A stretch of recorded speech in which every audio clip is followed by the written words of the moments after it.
Bu, ini ibu-ibu harus paham ini. Apalagi kalau sudah umurnya sudah tua, sakit-sakit lututnya sakit, punggungnya, cari lagi obat penyakit lutut.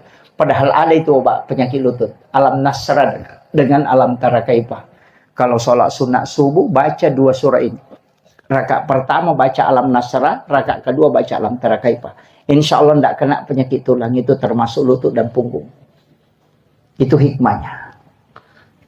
Jadi saya wasiatkan ini ke jemaah, apalagi yang sudah tua. Dan kalau kan bunyi-bunyi lututnya kalau kan, itu obatnya itu. Obat penyakit. Tapi kalau kayak Pak Asisten ini, mestinya baca alam nasrah dengan li'ila fi Quraisyin. Itu hadis, ada di kitabnya Imam Ghazali. Siapa yang sholat sunat subuh membaca alam nasrah rakaat pertama, li'ila fi Quraisyin pada rakaat kedua, maka tidak ada musuhnya yang bisa mencelakainya. Kalau ada orang iri politik, iri apa, iri jabatan, insya Allah itu tidak kesampaian ke kita. Itu barakahnya 2 surah itu. Tapi di sholat sunat subuh, di alam nasrah dengan li'ila fi Quraisyin.